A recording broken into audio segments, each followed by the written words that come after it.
সমাজের আনাচে কানাচে আশা, ব্রাক বা এই জাতীয় যে এনজিও সংস্থার তত্ত্বাবধানে পরিচালিত ব্যাংক ব্যবস্থাপনা ছড়াইয়া ছিটাইয়া রয়েছে, এরা যে ঋণ দেয় সুদমুক্ত ভাবে দেয় না, সুদসহ দেয়, সুদসহ ঋণ দেয়। 5,000 টাকা দিলে ওইটার মধ্যে তারা সুদ ধরে, 1,000 টাকা দিলে ওইটার মধ্যে সুদ বসায় কিনা। অতীতে বাংলার জমিনে এই ধরনের ঘটনাও ঘটছে যে সুদের টাকা বাড়তে বাড়তে বাড়তে বাড়তে এত বেশি পরিমাণে বাড়ছে, সুদের টাকা পরিশোধ করতে না পাইরা কুলের শিশুকে বিক্রি করে ফেলছে মা। এরকম ঘটনা ঘটে নাই বাংলাদেশে? মুরব্বীদেরকে জিজ্ঞেস করে দেখেন, অতীতের পত্রপত্রিকা আমার কাছে একটা পেপার কাটিং এখন আছে, ওই সময় আমি ছোটবেলায় ছিলাম। এক গরিব ফ্যামিলি আশা এর নিয়ন্ত্রিত একটা ব্যাংকের থেকে টাকা কর্জা নিছে, ধার নিছে, লোন নিছে। এই টাকা নিয়ে 20,000 টাকা নিয়েছিল, সময় সাপেক্ষে দিতে পারে নাই। যতই দেরি করতেছে ততই সুদ বাড়তেছে, বাড়তে বাড়তে 20,000 টাকায় 80,000 টাকা সুদ আসছে। এখন 20,000 টাকা মূল ঋণ, সুদ আসছে কত? 80,000, সব মিলে কত হইল? 1 লক্ষ টাকা। যেই গরিব পরিবারের লোক 20,000 টাকা ঋণ করে না চলতে হয়, এরা আরো 80,000 টাকা দিতে পারার মতো ক্ষমতা আছে? নাই। এখনো পারক বাড়িতে এসে হুমকি দমকি শুরু করছে, ডেক ডেস্কি ঘরের ভিতরে যত সামানপত্র ছিল সব বের করে ফেলছে, সব নিয়ে যাবো যদি আমাদের টাকা না দাও। এখন চিন্তা করছে সর্বনাশ, কি করবো? রাগে খুবে এই গরিব পরিবারের এক সন্তানের মা বলতেছে, ঋণ না কি পাপ করছিলাম, আমার শিশু কুলের শিশু চালাইব। রাগে বলতেছে, কয়টাই বেছো, আজকে ঋণ না নিয়ে যাবো না, তোমাদেরকে জেল পানি খাও। গরিব পরিবার কিছু বুঝে না সুঝে না, বেকায়দায় পরে কুলের শিশুকে বিক্রি করে ফেলেছে 1 লক্ষ টাকা দিয়ে। 90% মুসলমানের দেশ এই দেশ। এই দেশে সুদের লেনদেন করতে করতে গরিব ফ্যামিলি নিজের কুলের সন্তানকে বিক্রি করে সুদ পরিশোধ করতে হয়েছে। বুঝেন এটা কেমন মুসলমানের দেশ? এই কাণ্ডটা কি জন্য ঘটলো ভাই? এই সুদের লেনদেন গুলোকে আমরা নাকের ডগায় লালন পালন করতেছি। রাসূল বলেছেন, মান রাআ মিনকুম মুনকারান ফালইয়ুগাইয়িরহু, তোমাদের যে কেউ কোনো অন্যায় কাজ দেখবা সাথে সাথে হস্তক্ষেপ করে শক্তি প্রয়োগ করে সেই অন্যায় কাজটা বন্ধ করে দাও। নাকের ডগায় ডগায় এইখানে আসা, ওইখানে ব্রেক, এইখানে ওই এনজিও, সেখানে সেই এনজিও, নাকের ডগায় বসে বসে মুরতাদ হওয়ার মতো ফিতনা ছড়ায়। আমরা দেখে দেখে তামাশা দেখি। এই তামাশা দেখার বিস্ফল এই 90% মুসলমানের দেশে মুরতাদরাও আজকে দাপট করে বেড়ায়। ঠিক কিনা ভাই? এদের এই দাপট কমানোর জন্য আপনাদের সরাসরি ভূমিকার প্রয়োজন, শাসক ভূমিকা নেবে না। কারণ এটা গণতন্ত্রের মাধ্যমে পরিচালিত রাষ্ট্র। এখানে মুরতাদের বিরুদ্ধে কোনো শাস্তির বিধান জারি করার দায়িত্ব সরকারের নাই, কারণ সরকার নিজেও ইসলামের বিধিবিধান অনুযায়ী গদিতে বসে নাই, সরকার গণতন্ত্রের নিয়ম মান্য গদিতে বসে। ঠিক কিনা ভাই? যে দেশের সরকার গণতন্ত্রের নীতিমালায় গদিতে বসে সে ইসলামের আইন বাস্তবায়ন করবে? কখনোই করবে না। কোনো মুসলমান যদি ইসলামের কোনো আইন চায় সে নিজের ভূমিকা আগাতে হবে। উদাহরণটা কেন আলোচনা করলাম? আশা, ব্রাক এগুলোর থেকে মানুষের ঋণ নেয় না নাকি ব্যাপকভাবে নেয়? এই মানুষকে ঋণ দেওয়ার সুবাদে আশা আর ব্রেক এই এনজিও সংস্থাগুলো যুগের পর যুগ ধরে এই দেশে মুসলমানদের ঈমান হরণ করে আসছে। আমরা অনেক আগের থেকে একটা কাহিনী জানি।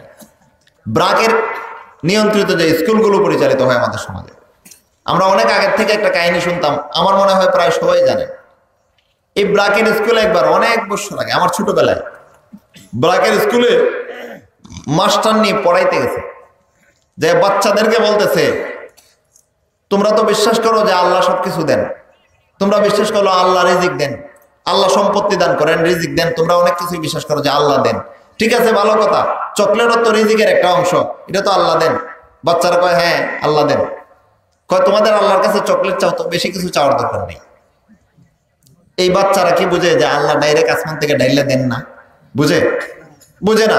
এই শয়তান মাস্টার নেই, ব্রেকের মাস্টার নেই, মুরতাদ, সে বাচ্চাদের সামনে যায় বলতেছে, তোমরা তো বিশ্বাস করো যে আল্লাহ সবকিছু দান করেনেওয়ালা, আল্লাহ রিজিক দেন, আল্লাহ হায়াত দেন, আল্লাহ মওত দেন, তোমরা এইভাবে বিশ্বাস করো। ঠিক আছে, আল্লাহর কাছে একটু চকলেট চাও। বাচ্চারা আল্লাহর কাছে চকলেট চায়।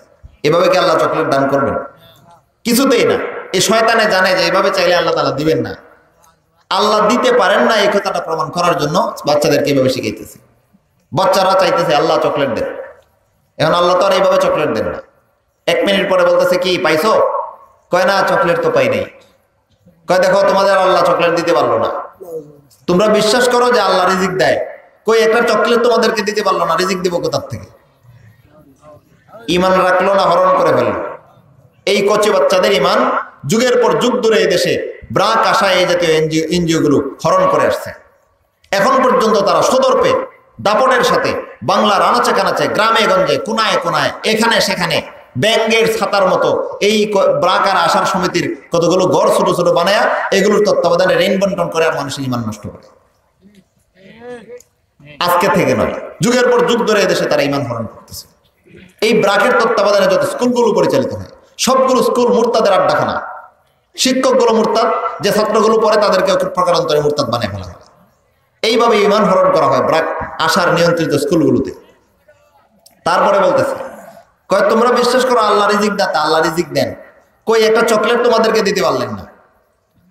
কয় তাইলে আমরা কিভাবে পাইবো চকলেট? কয় আপমনির কাছে চাও, আপমনি দিবে।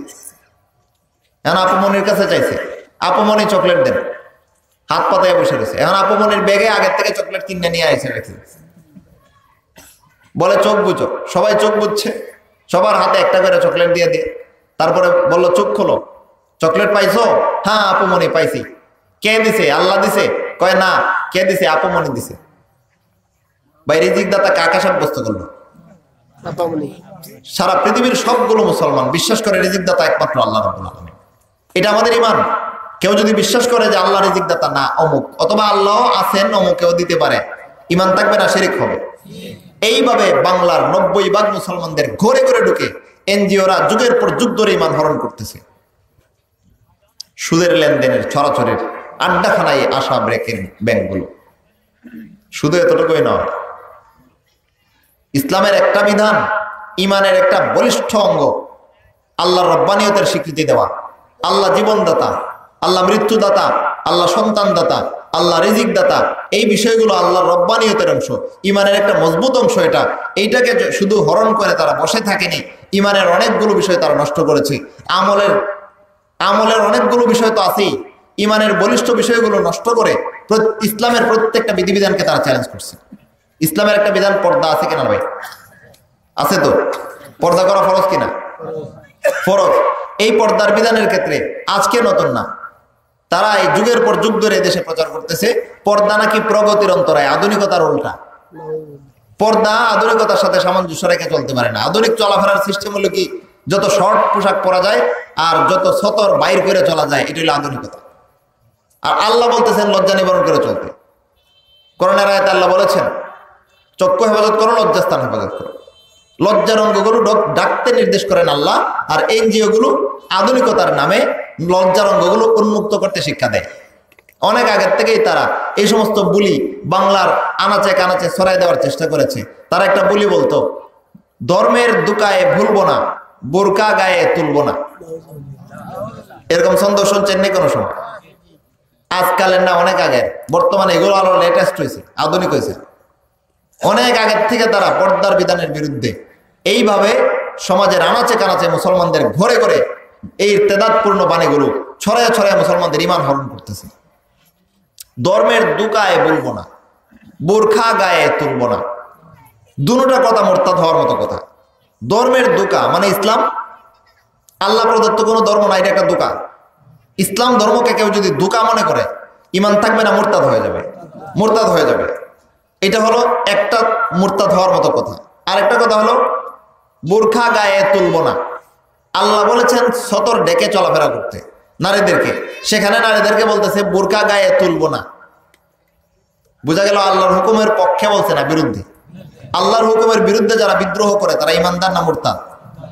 এই এনজিও সংস্থার মুরতাদগুলো বাংলার আনাচে কানাচে ছড়ায় ছিটাইয়া এখানে সেখানে বাংলার ঘরে ঘরে তাদের মুরতাদপূর্ণ কথাগুলো ছড়াই দেওয়ার চেষ্টা যুগের পর যুগ ধরে চালাচ্ছে। আর আমরা চুপ করে বসে থেকে নাকের ডগায় তাদেরকে লালন পালন করতেছি। এই আশা ব্রাক, এই জাতীয় যত ধরনের এনজিও সংস্থাগুলো সমাজের আনাচে কানাচে ব্যাঙ্গের ছাতার মতো গজায় ওঠে, আর ওইখান থেকে মুরতাদ হওয়ার মতো ফিতনা 90% মুসলমানের দেশে ছড়ায় বেড়াচ্ছে। তাদেরকে নাকের ডগায় সহ্য করার শিক্ষা রাসূল দিয়েছেন। রাসূল কি বলেছেন? মান রাআ মিনকুম মুনকারান, তোমাদের যে কেউ অন্যায় কোন অন্যায় কাজ দেখো, এই ব্রাক আশা এরা সুদের লেনদেন কিংবা ইসলামের বিরুদ্ধে বিদ্রোহ ছড়ানোর মাধ্যমে এই দেশে আল্লাহর কোরআন রাসূলের সুন্নতের পক্ষে প্রচারণা চালাচ্ছে না, বিরুদ্ধে। ন্যায় না অন্যায়? আল্লাহ রাসূল অন্যায় দেখলে কি করতে বলেছেন? হাত দিয়ে প্রতিহত করতে বলেছেন, শক্তি প্রয়োগ করে বন্ধ করে দিতে বলেছেন, শক্তি প্রয়োগ করে সেই অন্যায়টাকে পরিবর্তন করে ভালো কাজ দিয়ে পরিবর্তন করে দেওয়ার জন্য রাসূল বলেছেন। রাসূল বলেছেন, মান রাআ মিনকুম মুনকারান, তোমাদের যে কেউ কোনো অন্যায় কাজ দেখবে, ফালইয়ুগাইয়িরহু বিয়াদিহি, সে নিজের হস্তক্ষেপ করে, শক্তি প্রয়োগ করে সেই অন্যায় কাজটাকে পরিবর্তন করে দিয়ে ভালো কাজটা সেখানে স্থাপন করবে। ওয়া ইন লাম ইয়াস্তাতি', যদি ক্ষমতা না থাকে, সবার ক্ষমতা একরকম থাকে না, সবার শক্তি, সাহস, হিম্মত, ঈমান একরকম হয় না, ঠিক কিনা ভাই? অনেকের আছে সরাসরি হস্তক্ষেপ করে কোনো অন্যায়কে বন্ধ করে দেওয়ার মতো বলিষ্ঠ ঈমান, বলিষ্ঠ মন, শক্ত সাহস, সামর্থ্য আছে, এরা হস্তক্ষেপ করে বন্ধ করে দেবে। কিন্তু কেউ যদি এমন হয় যে হাত প্রয়োগ করার মতো, ক্ষমতা প্রয়োগ করার মতো কোনো কিছু নাই, সাধ্য নাই, ফালইয়ুগাইয়িরহু বিলিসানিহি, তখন সে তার মুখের ভাষা দিয়ে সেই অন্যায়টাকে পরিবর্তন করে দেওয়ার জন্য চেষ্টা করবে। হাত প্রয়োগ করার মতো শক্তি নেই, মুখে অন্যায় পরিবর্তন করার চেষ্টা করবে। ভাই, ঘৃণা করার কথা কিন্তু বলা হয় নাই। আল্লাহ রাসূল বলেছেন ফালইয়ুগাইয়িরহু, সে যেন পরিবর্তন করে দেয়, অন্যায়টাকে ভালো কাজ দিয়ে পরিবর্তন করে দেওয়া। অর্থাৎ যেখানে অন্যায় কাজ দেখা যাবে সেখানে অন্যায় কাজটা দূর করে ভালো কাজ প্রতিষ্ঠা করে দিতে হবে। এটা হলো হাদিসের ভাষ্য। আমরা কিন্তু অনেকে এই হাদিসের অনুবাদটা করি ভুল। এই হাদিস নিয়ে সমাজে বিভ্রান্তির শেষ নাই, যদিও সেটা আমাদের আলোচ্য বিষয় নয়, কিন্তু আলোচনায় চলে এসেছে, না বলে পারতেছি না। ওয়া ইন লাম ইয়াস্তাতি' ফাবিলিসানিহি, কেউ যদি সরাসরি হস্তক্ষেপ করে অন্যায় দমন করার মতো কোনো শক্তি, সামর্থ্য, ঈমান না রাখে, ফাবিলিসানিহি, তাহলে মুখের ভাষা প্রয়োগ করে অন্যায়কে ভালো কাজ দ্বারা পরিবর্তন করে দেওয়ার চেষ্টা করবে। ওয়া ইন লাম ইয়াস্তাতি' ফাবিকলবিহি, যদি মুখের ভাষা প্রয়োগ করেও অন্যায়কে ভালো কাজ দিয়ে পরিবর্তন করার মতো সামর্থ্য না রাখে, ফাবিকলবিহি, তাহলে অন্তরে অন্তরে ভাবনা করবে, অন্তরে অন্তরে ফিকির করবে, চিন্তা করবে যে এই খারাপ কাজটাকে ভালো কাজ দিয়ে কিভাবে পরিবর্তন করা যায়, চিন্তা করবে। হাদিসের অনুবাদ করার ক্ষেত্রে আমরা অনেক সময় বলি, যারা হাত দিয়া সামর্থ্য রাখে না তারা মুখ দিয়া অন্যায় কাজ বন্ধ করার চেষ্টা করবে। রাসূল কিন্তু বন্ধ করার কথা বলেন, রাসূল বলেছেন ফালইয়ুগাইয়িরহু, অন্যায়টাকে দমন করে দিয়ে ভালো কাজটা প্রতিষ্ঠা করে দেওয়া, পরিবর্তন করে দিতে হবে, মুখের মাধ্যমে এটা চেষ্টা করতে হবে। ওয়া ইন লাম ইয়াস্তাতি', মুখের দ্বারাও যদি অন্যায় কাজকে বন্ধ করে ভালো কাজ প্রতিষ্ঠার ব্যবস্থা করতে না পারে, ফাবিকলবিহি, অন্তরে অন্তরে চিন্তা ফিকির করবে যে কিভাবে এই অন্যায়টাকে দমন করে ভালো কাজের প্রতিষ্ঠা করা যায়। আমরা অনুবাদ করার সময় বলি, যাদের হাত দিয়েও সামর্থ্য নাই মুখ দিয়া চেষ্টা করবে, মুখ দিয়েও যাদের সামর্থ্য নাই তারা অন্তরে অন্তরে ঘৃণা করবে, বলে কিনা? খেয়াল রাখবেন, এখানে হাদিসের মধ্যে কিন্তু ঘৃণা করার কোনো কথা বলা হয় নাই। ওয়া ইন লাম ইয়াস্তাতি' ফাবিকলবিহি ওয়া যালিকা আযআফুল ঈমান, এটা হলো দুর্বল ঈমানের পরিচয়। কিন্তু রাসূল এই হাদিসের মধ্যে ঘৃণা করার কোনো শব্দই বলেন নাই, শুধু ওয়াও একটা শব্দ ব্যবহার করেছেন। যারা আরবি ভাষাবিদ তারা বুঝেন, এই ওয়াওয়ের আতফ হইছে ফালইয়ুগাইয়িরহুর উপরে, ফালইয়ুগাইয়িরহু বিয়াদিহি, ফালইয়ুগাইয়িরহু বিলিসানিহি, ফালইয়ুগাইয়িরহু বিকলবিহি।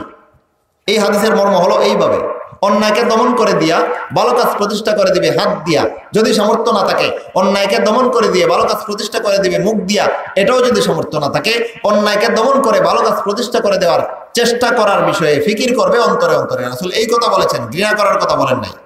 বলবেন তাইলে কি অন্যায়কে ঘৃণা করার দরকার নাই? এটা অনেক কঠিন প্রশ্ন। অন্যায়কে ঘৃণা যারা করে না তারা ঈমানদার নয়, তারা বেঈমান। অন্তরে অন্তরে অন্যায়কে ঘৃণা না করলে দুর্বল ঈমানের পরিচয়। এই কথা চরম একটা গলত, সত্য একটা ভুল এটা। অন্যায়কে কেউ যদি ঘৃণা না করে সে ঈমানদার না মুরতাদ। একটু ভালো করে বুঝেন, চুরি করা নেয় না অন্যায়? অন্যায় কেউ যদি মনে করে আমি চুরি করে অনেক ভালো কাজ করি, ঈমান থাকবে? মুরতাদ হয়ে যাবে। এখানে মাসালা বুঝেন, চুরি যারা করে মনে মনে ভয় যদি থাকে যে আল্লাহর বিধান লঙ্ঘন করে আমি চুরি করতেছি, আল্লাহ রাব্বুল আলামিন চুরি করাকে হারাম করেছেন, আমি সেই হারাম কাজ করতেছি, আল্লাহ আমাকে শাস্তি দেন, আল্লাহ কি জানে আমাকে শাস্তি দেন, কোন দিকে আল্লাহ জানে আমাকে আযাব দেন, কোন জায়গায় জানে আল্লাহর কাছ থেকে আযাবের শিকার হই, গজবের শিকার হই, এরকম ভয় যদি অন্তরে রেখে চুরি করে, এটা কবিরা গুনাহ করলো, তাওবা করলে আল্লাহ মাফ করে দেবেন।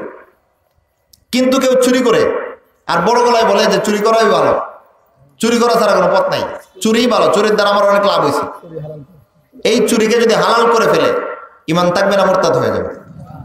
সাবধান জেনে রাখবেন, অন্যায়কে ঘৃণা করা এটা ঈমানের অংশ। অন্যায়কে যারা ঘৃণা করে না তারা ঈমানদার না, মুরতাদ।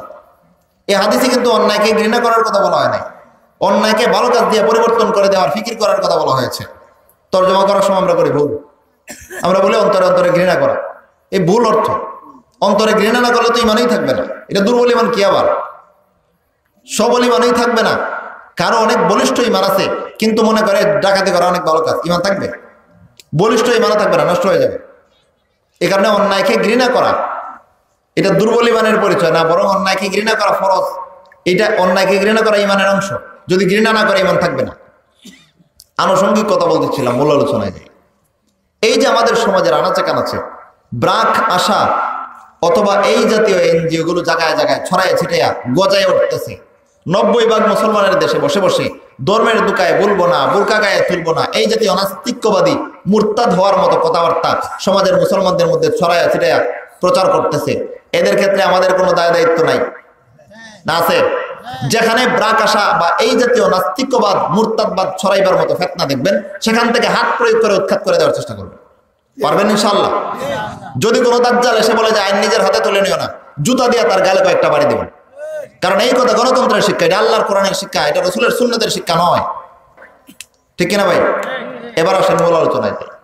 এই আশা ব্রাক বা এই জাতীয় যে এনজিও সংস্থার তত্ত্বাবধানে পরিচালিত ব্যাংকগুলো, তাদের কাজই হলো সুদী লেনদেন করা সমাজের আনাচে কানাচে। এমনি তো রাষ্ট্রীয় ব্যাংকগুলো বা বড় বড় নামি দামি ব্যাংকগুলো বড় বড় জায়গায় শহর অঞ্চলে এই লুটতরাজ করে এই সুদী লেনদেনের মাধ্যমে, কিন্তু গ্রামে গঞ্জে আনাচে কানাচে এই সুদী লেনদেনের মাধ্যমে লুটতরাজ করে বেড়ায় আশা ব্রাক বা এই জাতীয় এনজিও সংস্থাগুলো। বন্ধ করার উপায় কি? ধর্মপ্রাণ মুসলমানদেরকে সচেতন হতে হবে। কারণ যেহেতু বর্তমানে আমরা বাংলাদেশে বসবাস করি কিংবা বিশ্বের যে কোনো জায়গায় বসবাস করি না কেন, কোরআনের আইন অনুযায়ী বর্তমানে পৃথিবীর কোথাও আইন পরিচালনা করা হয় না। সুতরাং ধর্মপ্রাণ মুসলমানদের সচেতন হওয়া ছাড়া বিকল্প নেই। আপনাদের সমাজে যদি আশার ব্যাংক আইসা সুদী লেনদেনের কারবার চালু করে, নাকের ডগায় দেখে দেখে সহ্য করার দায়িত্ব আছে? কি বলেন? একটু আগে রাসূলের হাদিস থেকে আমরা যা কিছু শিখলাম, মান রাআ মিনকুম মুনকারান ফালইয়ুগাইয়িরহু বিয়াদিহি, যে কেউ তোমাদের মধ্যে অন্যায় কাজ দেখবে শক্তি প্রয়োগ করে সেই অন্যায় কাজ বন্ধ করে দাও। এই হাদিসের মাধ্যমে আমরা কি শিখলাম? নাকের ডগায় আশার ব্রেক স্কুল দিবে, মুরতাদ হওয়ার মতো কতগুলো ফিতনা ছড়াবে, মুরতাদ হওয়ার মতো কতগুলো স্লোগান ছড়াবে, আর সুদী লেনদেনের সয়লাভ করবে সমাজে। এদেরকে নাকের ডগায় আমরা সহ্য করবো, এটা ইসলামের বিধান? কখনোই না। এদেরকে উৎখাত করতে হবে, এদের বিরুদ্ধে সামাজিক প্রতিরোধ গড়ে তুলতে হবে। সবাই রাজি আছেন তো ইনশাআল্লাহ? এবার আসেন, এগুলো হলো ছোট ছোট সুদী কারবারের আখড়া, আশা ব্রেক। আর বড় বড় সুদী কারবারের আখড়া হলো বড় বড় ব্যাংকগুলো। রাষ্ট্রীয় তত্ত্বাবধানে পরিচালিত যত ব্যাংক বাংলাদেশে আছে, কোনো ব্যাংক সুদের কালিমার থেকে মুক্ত নয়। অথচ সুদ আল্লাহর কাছে এত বড় জঘন্যতম অন্যায় যে সুদ যারা খায় বা সুদের লেনদেন যারা করে, সুদের মাধ্যমে যারা মুনাফা অর্জন করে, তাদের হাসরের মাঠের শাস্তি হলো আল্লাহ রাব্বুল আলামিন জিনে ধরা, শয়তানে ধরা, পাগলের মতো হাসরের মাঠে তাকে দাঁড় করাইবেন। আর হাসরের মাঠের বিচারের পরে তার শাস্তি হলো আসহাবুন নার হুম ফিহা খালিদুন, তারা জাহান্নামে যাবে এবং চিরস্থায়ী আযাব ভোগ করবে। এখানে আল্লাহ রাব্বুল আলামিন হুম ফিহা খালিদুন কেন বললেন? আমরা সূচনাতেই আলোচনা করেছিলাম যে সুদের লেনদেন করা একটা কবিরা গুনাহ। এই কবিরা গুনাহ করলে আল্লাহ রাব্বুল আলামিন বলতেছেন হুম ফিহা খালিদুন, তারা জাহান্নামে চিরস্থায়ী হবে। এই প্রশ্নের জবাবে মুফাসসিরিনে কেরাম বলেছেন, সুদের লেনদেন যারা করে তাদের চিরস্থায়ী জাহান্নামী হওয়ার মতো দুইটা পথ রয়েছে। একটা পথ তারা বলে ইন্নামাল বাইউ মিসলুর রিবা, ব্যবসা এটা তো সুদ তো এটা ব্যবসার মতো। ব্যবসা করলে যে এরকম ভাবে মুনাফা আসে, লাভ আসে, সুদ এর মাধ্যমে লেনদেন করলেও এরকম মুনাফা আসে, লাভ আসে। তাইলে যে কাজ করলে মুনাফা আসে, লাভ আসে, এটা তো এক জাতীয় কথা। ওই ব্যবসা করলেও লাভ আসে, সুদ এর মাধ্যমে ঋণ দিলেও লাভ আসে, দুটো তো এক জাত কথা। এই কথা যারা বলে তারা মুরতাদ, এরা চিরস্থায়ী জাহান্নামী। এইরকম ইসলামের বিধানের বিরুদ্ধে যারা যুক্তি দেয়, আল্লাহ বলেছেন আহাল্লাল্লাহুল বাই'a ওয়া হাররামার রিবা, আল্লাহ ব্যবসাকে হালাল করেছেন, সুদকে হারাম করেছেন। এরপরেও যারা সুদের পক্ষে যুক্তি দেওয়া হয়, ব্যবসা করলে যেমন ইনকাম হয়, সুদ করলেও, সুদের মাধ্যমে লেনদেন করলেও তো তেমন লাভ হয়, ইনকাম হয়, এই যুক্তি দিয়ে যারা সুদের পক্ষে যুক্তি দেয় তারা মুসলমান না মুরতাদ? মুরতাদের শাস্তি চিরস্থায়ী জাহান্নাম। এর কথা পরিষ্কার। এই কারণে আল্লাহ বলেছেন ওমান আদা ফাউলাইকা আসহাবুন নার, আল্লাহর এই নির্দেশনা যারা লঙ্ঘন করবে, আল্লাহর আইনের বিরুদ্ধে যারা যুক্তি দিবে, তারা আল্লাহর আইনের বিরুদ্ধে সীমা লঙ্ঘনকারী, তারা চিরস্থায়ী জাহান্নামী। এই হলো চিরস্থায়ী জাহান্নামী হওয়ার এক ব্যাখ্যা। আরেক ব্যাখ্যা, কেউ হয়তো মনে করতে পারেন যে যারা আল্লাহর আইনের বিরুদ্ধে চ্যালেঞ্জ কইরা সুদরে হালাল মনে করে সুদ খায়, এরা তো চিরস্থায়ী জাহান্নামী হওয়ার এই কথা ঠিক আছে। কিন্তু যারা মনে করে সুদ খাইতেছি, একটা হারাম কাজ করতেছি, এরা তো আর মুরতাদ না, এরা ফাসিক। ঠিক কিনা ভাই? আগেই আমরা আলোচনা করেছিলাম, তিন দল লোক আল্লাহর দেওয়া বিধান বিশ্বাস করে, মানে ইমানদার, বিশ্বাস করে আমলে মানতে পারে না, ফাসেক, বিশ্বাসও করে না, আমলে মানেও না, মুরতাদ। কয় দল গেল ভাই? 3 দল। এর মধ্যে আমরা তৃতীয় দলের ক্ষেত্রে একটু আগে আলোচনা করলাম যে আল্লাহ বলেছেন হাল্লাল্লাহুল বাইআ ওয়া হাররামার রিবা, আল্লাহ ব্যবসাকে হালাল করেছেন, সুদকে হারাম করেছেন। যারা এটা মানতেই পারে না, স্বীকার করে না, বরং আল্লাহর এই কথার বিরুদ্ধে যুক্তি দেয়, কয় ব্যবসা তো সুদ তো ব্যবসার মতোই, এরা মুরতাদ। কারণ এরা আল্লাহর বিধান বিশ্বাসও করে নাই, পালনও করে নাই, ঠিক কিনা ভাই? এরা গেল মুরতাদ, চিরস্থায়ী জাহান্নামী। সুতরাং এদের ক্ষেত্রে আল্লাহ যে বলেছেন ওমান আদা, যারা সীমা লঙ্ঘন করবে ফাউলাইকা আসহাবুন নার হুম ফিহা খালিদুন, এরা চিরস্থায়ী জাহান্নামী। এই কথা ঠিক আছে, কিন্তু যে সমস্ত লোকেরা বিশ্বাস করে যে সুদকে তো আল্লাহ রাব্বুল আলামিন হারাম করেছেন, আমি যে খাইতেছি আমার তো গুনাহ হইতেছে, একই মুরতাদ না ফাসিক?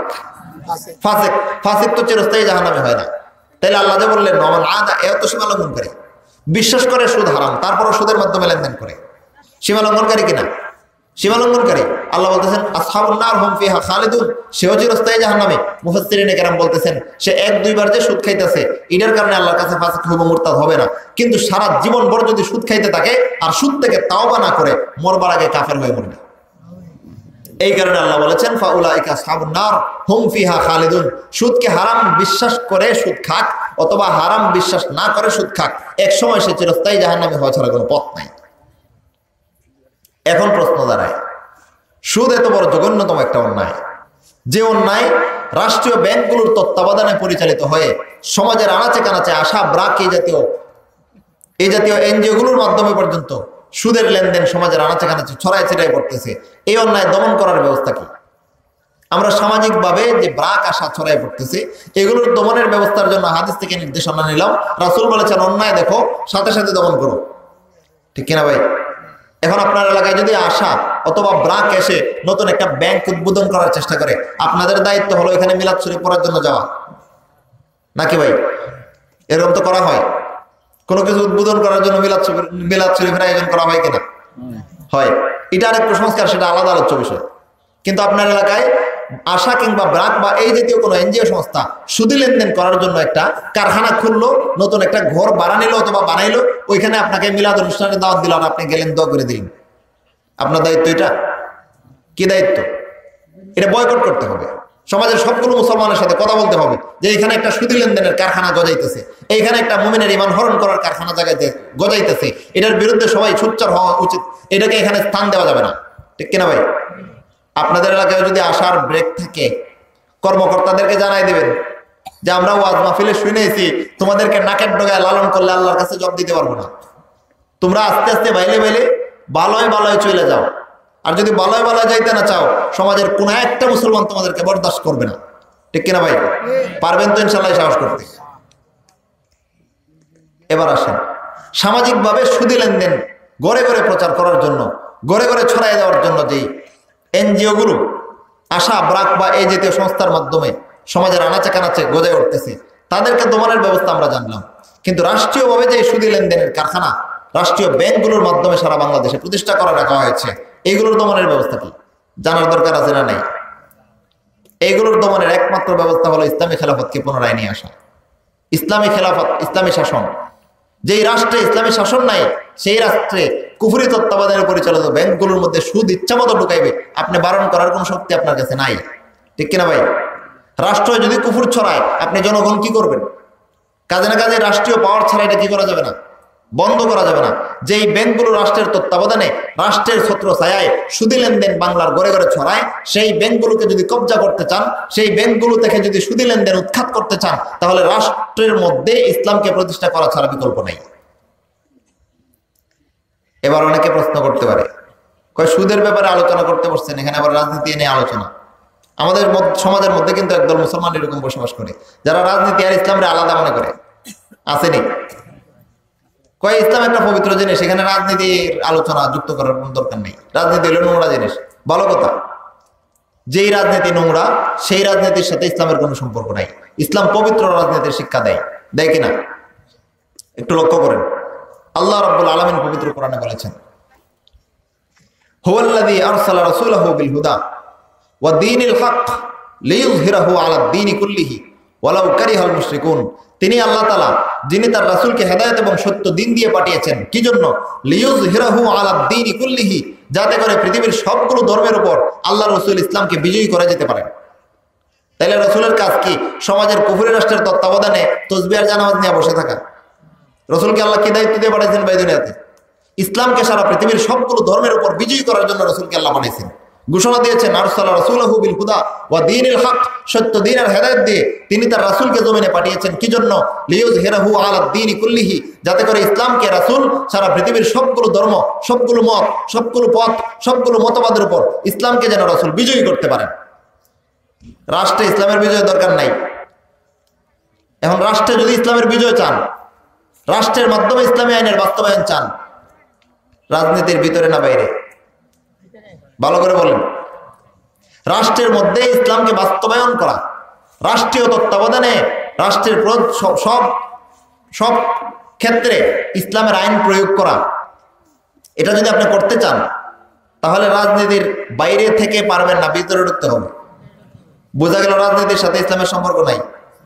যে সমস্ত দাজ্জাল এরা বলে রাজনীতি আলাদা জিনিস, ইসলাম আলাদা জিনিস, এরা ইসলাম কি জিনিস বুঝে? ইসলাম রাজনীতি ছাড়া বাস্তবায়ন হয় না। যেই রাষ্ট্রে ইসলাম নাই সেই রাষ্ট্রের ঘরে ঘরে সমাজে ইসলাম থাকে না, ঠিক কিনা ভাই? একটু গভীরভাবে লক্ষ্য করেন, এই কথার একটা উদাহরণ দিই। যেই রাষ্ট্রে ইসলাম থাকে না সেই রাষ্ট্রের সমাজে, সেই রাষ্ট্রের পরিবারে, সেই রাষ্ট্রের ব্যক্তি জীবনে ইসলাম থাকে না। একটু গভীরভাবে লক্ষ্য করেন। আল্লাহ পর্দার বিধানকে কি করেছেন? ইচ্ছাধীন করেছেন না ফরজ করেছেন? রাষ্ট্রের বিধানে পর্দাকে কি রাখা হয়েছে? ইচ্ছাধীন করে রাখা হয়েছে। যার মনে চায় পর্দা করবে, যার মনে চায় দরকার নেই। আল্লাহ ফরজ করেছেন, রাষ্ট্রীয় আইনে সেটাকে ইচ্ছাধীন করে রাখা হয়েছে। এখন আল্লাহর ফরজ করা আইনটাকে যদি আপনি রাষ্ট্রের থেকে প্রয়োগ করেন, সমাজের কেউ অস্বীকার করার সুযোগ আছে? নাই। যেমন একটা উদাহরণ দেই, আরবের রাষ্ট্রে এখন পর্যন্ত হেজাজ, কাতার, এই সমস্ত রাষ্ট্রের মধ্যে একটা রাষ্ট্রীয় বিধিমালা এখনো রয়ে গেছে। নামাজের সময় সবগুলো পুরুষ একসাথে জামাতের সাথে মসজিদে নামাজ পড়তে হবে। পুলিশেরা আলেমদেরকে সাথে নিয়ে নেয়া দোকানে দোকানে তল্লাশি করে, কোনো দোকানে কোনো ব্যবসায়ী নামাজ বাদ দিয়া কাস্টমার নিয়ে পড়ে আছে কিনা তল্লাশি করে। যদি পায় কোথাও বাদাম, নামাজের সময় ব্যবসা কিসের? মসজিদে যাও। কারণ আল্লাহ বলেছেন আকিমুস সালাত, তোমরা নামাজ প্রতিষ্ঠা করো। এখন নামাজ প্রতিষ্ঠা করা সম্ভব যদি শাসক গোষ্ঠী সরাসরি নামাজের হুকুম জারি করে এবং নামাজ না পড়লে শাসকরা শাস্তি দেয়, তাহলে এই নামাজের ফরজিয়ত ঘরে ঘরে আদায় হওয়া সম্ভব, ঠিক কিনা ভাই? এই কারণে আরবের ঘরে ঘরে জমাতের সময় কোনো পুরুষ শাসকদের কারো চোখের সামনে চলাফেরা করার কোনো সুযোগ নেই। পুলিশ যদি দেখে জামাত চলে মসজিদে আর কেউ রাস্তায় এলো পাতারি ঘোরাঘুরি করতেছে, বাদাম দিবে দেবে। বোঝা গেল আল্লাহর বিধান সমাজে বাস্তবায়ন করতে হলে রাষ্ট্রীয় বিধিনিষেধের দরকার আছে না নেই? রাষ্ট্রীয় বিধিনিষেধ ছাড়া আল্লাহর বিধিবিধান সমাজে পূর্ণাঙ্গভাবে বাস্তবায়ন হয় না। আমাদের দেশের সরকারগুলো তো আর এরকম না যে নামাজ না পড়লে শাস্তি দিবে, এরকম। তারা নিজেরাই বেনামাজি। এখন যে রাষ্ট্রের শাসক নিজে বেনামাজি হয়, ওই রাষ্ট্রের জনগণ সবাই নামাজি। অধিকাংশ মানুষ আমাদের সমাজের বেনামাজি। 90% মুসলমানের দেশ, কিন্তু 50% লোক নামাজি না, 25% তাও না, 15% তাও না, 10% লোক নামাজি পাইবেন কিনা সন্দেহ আছে। 90% মুসলমানের দেশ, 10% লোক পাক্কা নামাজি কিনা সন্দেহ আছে। সাপ্তাহিক মুসল্লি তো অনেকেই আছে, ঠিক কিনা ভাই? বোঝা গেল ইসলামের আইন রাষ্ট্রীয়ভাবে ছাড়া ব্যক্তিগতভাবে আর সামাজিকভাবে পূর্ণাঙ্গভাবে বাস্তবায়ন করা যায় না। পর্দার বিধান আল্লাহ ফরজ করেছেন। রাষ্ট্র যদি পর্দার বিধানকে ফরজ হিসেবে সমাজের ঘরে ঘরে বাধ্যতামূলক করে যে কেউ বেপর্দা ঘর থেকে বের হবে পুলিশ তাকে বাদাম দিবে, যদি এরকম আইন করে, তাইলে কোনো মহিলা বেপর্দা ভাবে ঘর থেকে রাস্তায় বের হওয়ার সাহস পাইতো না। এই পর্দার বিধানটাকে সমাজে সবচেয়ে সহজভাবে বাস্তবায়ন করার একমাত্র ব্যবস্থা রাষ্ট্রীয়ভাবে নির্দেশ জারি করা। এখন রাষ্ট্র নিজেই যদি আল্লাহর দেওয়া ফরজ বিধান পর্দাকে অস্বীকার করে, লঙ্ঘন করে, আল্লাহর দেওয়া ফরজ বিধান পর্দার বিরুদ্ধে যুক্তি দেয়, তাহলে এই সমাজের ঘরে ঘরে পর্দার ফরজ পালন হওয়ার আর কোনো ব্যবস্থা আছে? ওয়াজ নসিহত করে কত করবেন? 90% মুসলমানের দেশ, কিন্তু আপনার এলাকায় 90টা মহিলা কড়া পর্দা, সারি পর্দাওয়ালা বাইর করতে পারবেন? কঠিন আছে। 90% মুসলমানের দেশ। এই এলাকার প্রায় শতকরা ধরেন সবাই মুসলমান, সামান্য 2-4টা ঘর বাদ দিলে সবাই মুসলমান, কিন্তু 90 জন মহিলাও পাইবেন কিনা সন্দেহ আছে যারা সারাইভাবে পর্দা পালন করে। আর পর্দার ফরজ কিন্তু শুধু মহিলাদের জন্য নয়, পুরুষের জন্য। সেটা আলাদা আলোচ্য বিষয়। বলতেছিলাম রাষ্ট্রীয় আইন ছাড়া যেই রাষ্ট্রে ইসলাম থাকে না সেই রাষ্ট্রের সমাজেও ইসলাম থাকে না।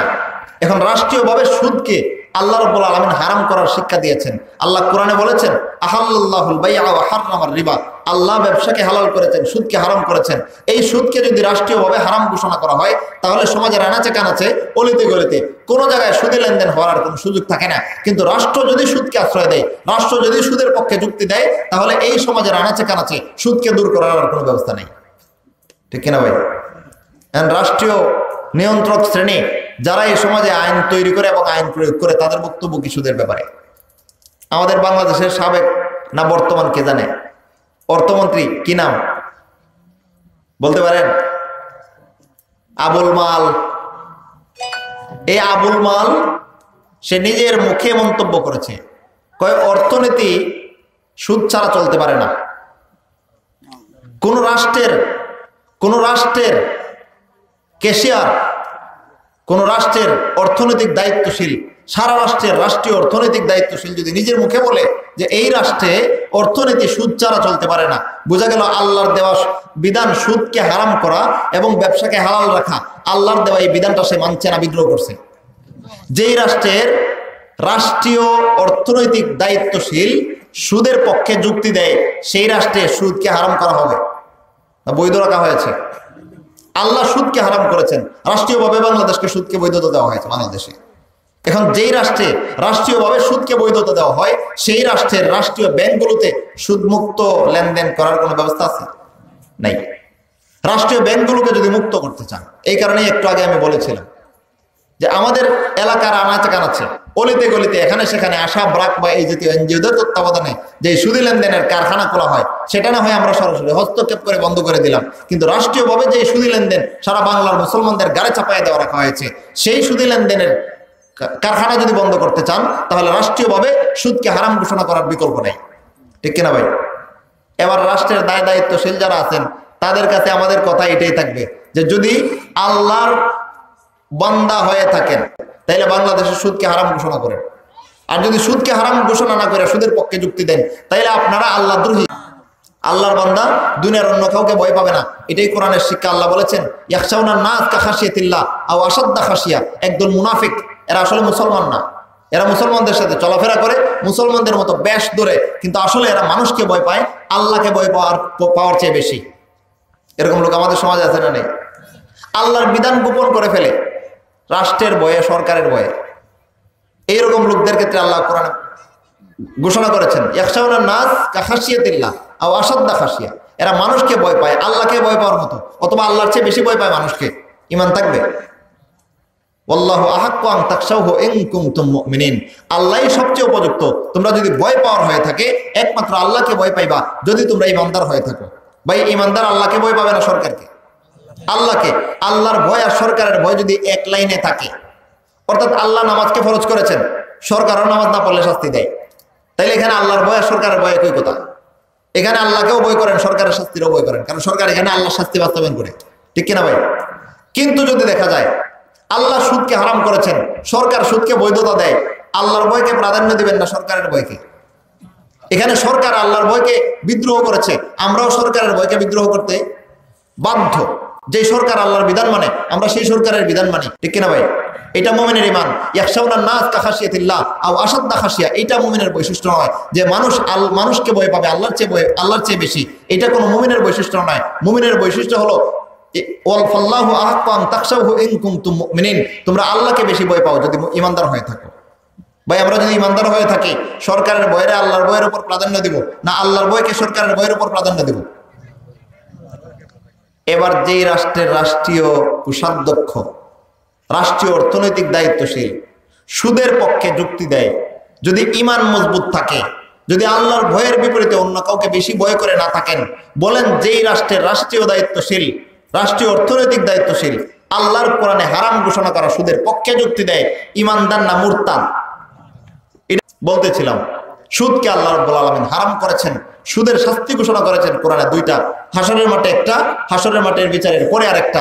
হাসরের মাঠের শাস্তি হলো তারা জিনে ধরা শয়তানে ধরা রোগী পাগলের মতো হাসরের মাঠে দণ্ডায়মান হবে। হাসরের বিচারের পরে তাদের শাস্তি, তারা চিরস্থায়ী জাহান্নামী হবে। এই শাস্তির ভয় পাইয়া আপনি যদি সুদী লেনদেন থেকে নিজেকে পবিত্র রাখতে চান, তাহলে শুধুমাত্র নিজেকে বাঁচায় রাখলেই চলবে না, সমাজের সবগুলো মুসলমানকে বাঁচায় রাখার ব্যবস্থা করতে হবে। আল্লাহ রাব্বুল আলামিন বলেছেন, ইয়া আইয়ুহাল্লাযীনা আমানু কু আনফুসাকুম ওয়া আহলিকুম নারা, হে ঈমানদারগণ, তোমরা নিজেদেরকে জাহান্নাম থেকে বাঁচাইবার চেষ্টা করো আর পরিবার পরিজন অধীনস্থদেরকেও জাহান্নাম থেকে বাঁচাইবার চেষ্টা করো। সমাজের প্রত্যেকটা দায়িত্বশীল যদি নিজেকেও জাহান্নাম থেকে বাঁচানোর চেষ্টা করে, অধীনস্থদেরকেও জাহান্নাম থেকে বাঁচানোর চেষ্টা করে, সমাজের প্রত্যেকটা দায়িত্বশীল যদি সুদী লেনদেন থেকে নিজেকে বাঁচায় রাখে, অধীনস্থদেরকেও বাঁচায় রাখে, এই সমাজে সুদী লেনদেন চলার কথা না, বন্ধ হয়ে যাওয়ার কথা, বন্ধ হয়ে যাওয়ার কথা। সুতরাং সুদী লেনদেনকে যদি বয়কট করতে চান, তাহলে সামাজিকভাবে যত সুদী লেনদেনের কারখানা আছে, আশা ব্রাক বা এই জাতীয় এনজিও সংস্থার তত্ত্বাবধানে পরিচালিত ব্যাংকিং পদ্ধতি, এইগুলোকেও বয়কট করতে হবে। রাষ্ট্রীয় তত্ত্বাবধানে যত রাষ্ট্রের মাধ্যমে বাংলাদেশে সুদের ছড়াছড়ি করা হয়, সবগুলো রাষ্ট্রীয় ব্যাংককেও বয়কট করতে হবে। ঠিক কিনা ভাই? ভাই, এতক্ষণের আলোচনায় আমরা কি বুঝলাম? সুদ হালাল না হারাম? যারা হারাম স্বীকার করে কিন্তু আমল করতে পারে না, তাদেরকে ফিকহের পরিভাষায় কি বলা হয়? ফাসিক। আল্লাহ হারাম করেছেন বিশ্বাস করে কিন্তু আমল করতে পারে না, কোনো অজুহাত দিয়া কয় আমি অভ্যস্ত হয়ে গেছি, আমি সুদী লেনদেনের সাথে জড়াই গেছি, এবার নিজের বাঁচাইতে পারতেছি না, অজুহাত দিয়া দূরে থাকে কিন্তু বিশ্বাস করে যে আল্লাহ সুদকে হারাম করেছেন। ফিকহের পরিভাষায় তাকে কি বলে ভাই? ফাসিক। কিন্তু বিশ্বাসই করে না আল্লাহ সুদকে হারাম করেছেন, অথবা আল্লাহ সুদকে হারাম করেছেন এই কথাকে চ্যালেঞ্জ করে কয় অর্থনীতি সুদ ছাড়া চলতে পারে না, এটা আল্লাহ হারাম করলে কি হইব? ইমানদার না মুরতাদ? এই মুরতাদদের ব্যাপারে আমাদের দায়িত্ব কি? না কেন ডগায় নিয়ে বসে থাকা, এদের বিরুদ্ধে বিদ্রোহ করা ইমানদারের ইমানের দাবি। ঠিক কিনা ভাই?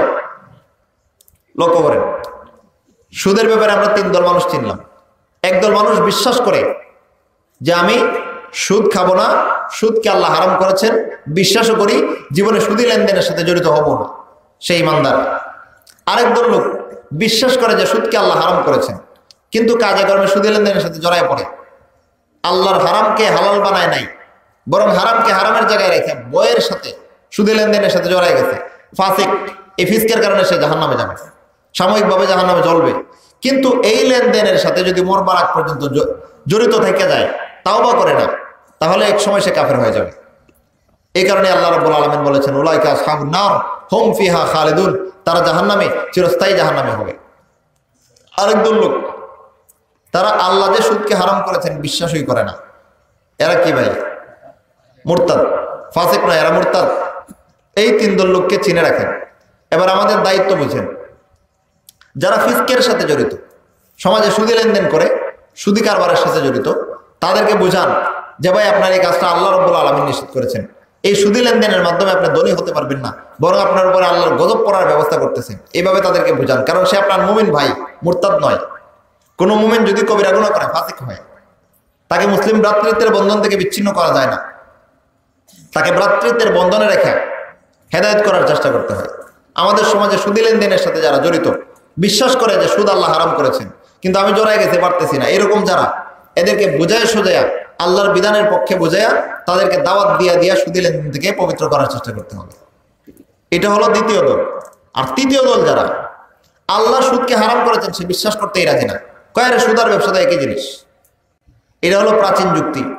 আর এখন নতুন যুক্তি আবিষ্কার করছে, অর্থনীতি সুদ ছাড়া চলতেই পারে না। আল্লাহর বিধানের বিরুদ্ধে এরকম যারা যুক্তি দেয়, এই মুরতাদদের ব্যাপারেও আমাদের দৃষ্টিভঙ্গি পরিষ্কার থাকা উচিত। একটু আগে আমরা ফাসিকদের ব্যাপারে দৃষ্টিভঙ্গি জানলাম, যারা আল্লাহর বিধান জানা সত্ত্বেও মানতে পারে না, এরা ফাসিক। তাদেরকে আমরা দাওয়াত দিয়া বুঝাই সুঝাই অন্যায় থেকে বিরত রাখার চেষ্টা করব। কিন্তু যারা মুরতাদ, আল্লাহ আইনের বিরুদ্ধে বিদ্রোহ করে, এদের বিরুদ্ধে পাল্টা বিদ্রোহ করা আমাদের ইমানের দাবি। ঠিক কিনা ভাই? মনে রাখতে পারবেন তো ইনশাআল্লাহ। সুদী লেনদেন সম্পর্কে আমরা এই এতক্ষণে যা কিছু জানলাম, আল্লাহ আয়াতের প্রথমেই ঘোষণা দিয়ে জানাই দিলেন দুইটা শাস্তি। প্রথম শাস্তি হলো হাসরের মাঠে তারা জিনে ধরা, শয়তানে ধরা পাগলের মতো দণ্ডায়মান হবে। দ্বিতীয় শাস্তি হলো তারা জাহান্নামে চিরস্থায়ী হবে। এই যে চিরস্থায়ী জাহান্নামে হবে সুদী লেনদেনকারীরা, এর দুইটা ব্যাখ্যা আমরা আলোচনা করলাম। একটা হলো যারা আল্লাহর দেওয়া বিধানকে হালাল করে ফেলবে, আল্লাহ সুদকে হারাম ঘোষণা করেছেন, তারা সুদকে হালাল বানাইবার জন্য যুক্তি উত্থাপন করবে, এরা হলো চিরস্থায়ী জাহান্নামী মুরতাদ। আর আরেক দল হলো বিশ্বাস করে সুদকে আল্লাহ হারাম করেছেন কিন্তু কাজে কর্মে ছাড়তে পারে না, এরা সারা জীবন যদি সুদি লেনদেনের সাথে জড়িত থাকে, তাহলে এই সুদি লেনদেনের সাথে দীর্ঘ সময় জড়িত থাকার কারণে মরবার আগে ঈমান নিয়ে মরতে পারবে না, মুরতাদ বা কাফের হয়ে মরবে। এই কারণে এরাও চিরস্থায়ী জাহান্নামী। এখন এই যে তৃতীয় নম্বর শ্রেণীটা, যারা আল্লাহর বিধানের বিরুদ্ধে যুক্তি দেয়, এদেরকে একটু চিনে রাখা দরকার আছে না? নাই, দরকার আছে। শুধুমাত্র সুদের ক্ষেত্রেই আমাদের সমাজে এরকম লোক নয়, বরং ইসলামের অজস্র বিধানের ক্ষেত্রে এরকম লোক আমাদের সমাজে বিদ্যমান, যারা আল্লাহর দেওয়া বিধানের বিরুদ্ধে যুক্তি দেয়। আল্লাহ সুদকে হারাম করেছেন, সুদের বিরুদ্ধে, সুদের হারাম হওয়ার বিরুদ্ধে সে যুক্তি দিয়েছে বাংলাদেশের অর্থনীতি নাকি সুদ ছাড়া চলতেই পারে না। এইরকম ভাবে আল্লাহর বিধানের বিরুদ্ধে যারা যুক্তি দেয়, তাদের ব্যাপারে আমাদের দায়িত্ব হলো, তারা আল্লাহর বিরুদ্ধে বিদ্রোহী, আমরাও তাদের বিরুদ্ধে বিদ্রোহী, ঠিক কিনা ভাই? আল্লাহর আইনকে যদি কেউ বিদ্রোহ করে আর তাকে যদি আপনি মেনে নেন, আপনার ঈমান থাকবে? থাকবে না। এই কারণে আল্লাহর আইন যারা মানে আমরা তাদেরকে মানবো, আল্লাহর আইনের বিরুদ্ধে যারা বিদ্রোহ করবে তাদের বিরুদ্ধে আমরা বিদ্রোহ করবো। এটা আমাদের ঈমানের শিক্ষা।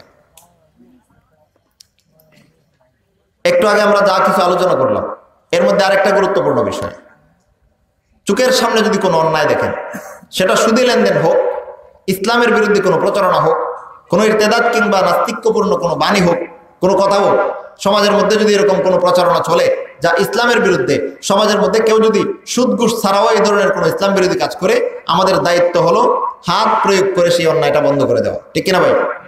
নাকি আবার কোনো রাষ্ট্রীয় মুফতি ফতোয়াবাদীকেও শুরু করবে যে আইন নিজের হাতে তুলে নিও না। আজকের থেকে এই কথা শোনা মাত্রই প্রতিবাদ করতে পারবেন তো ইনশাল্লাহ? একজন মুসলমানের দায়িত্বে রয়েছে অনেকগুলো আইন। চোখের সামনে কোনো অন্যায় দেখলে দমন করে নেওয়ার আইন প্রত্যেকটা মুসলমানের হাতে রাসূল তুলে দিয়েছেন। এই অধিকার যারা খর্ব করতে চায় তারা মুরতাদ ছাড়ার কেউ নয়। আইন নিজের হাতে তুলে নিও না, এই কথাটা আংশিক ক্ষেত্রে কিছুটা প্রযোজ্য এইভাবে হতে পারে যে চোর যদি চুরি করে তার চুরির শাস্তি রাষ্ট্র প্রয়োগ করবে, আপনি সামাজিকভাবে তার চুরির শাস্তি প্রয়োগ করতে পারবেন না। আল্লাহ কোরআনে বলেছেন, আস-সারিকু ওয়াস-সারিকাতু ফাকতাউ আইদিয়াহুমা জাযাআম বিমা কাসাবা, চোর এবং চুরনি তাদের হাত কেটে দাও, তারা যা কিছু চুরি করেছে এর বিনিময়ে। এই শাস্তি প্রয়োগ করবে ইসলামী রাষ্ট্রের বিচার ব্যবস্থা। কোন রাষ্ট্রে যদি ইসলামী বিচার ব্যবস্থা না থাকে, তাহলে সেই রাষ্ট্রের জনগণ এই আইন বাস্তবায়ন করবে না। কারণ মুফাসসিরিনে কেরাম বলেছেন, এই আয়াত রাষ্ট্রীয় উলুল আমরের জন্য, রাষ্ট্রের পরিচালকের জন্য। সমাজের সাধারণ মুমিন মুসলমানদের দায়িত্ব কি তাহলে? এখানে একটা প্রশ্ন থেকে যায়, আমাদের রাষ্ট্রে তো ইসলাম নাই, তাইলে এখানে চোর ধরলে আমরা কি করব? এখানে চোর ধরলে প্রথম নম্বর ব্যবস্থাপনা হলো তাকে গ্রাম্য বিচার ব্যবস্থার তত্ত্বাবধানে, আইন আদালতে নয়। কারণ আইন আদালতের অবস্থা আমরা একটু আগে জানছি, ঠিক কিনা ভাই? আইন আদালতে কি চুরির শাস্তি দাবি করবেন?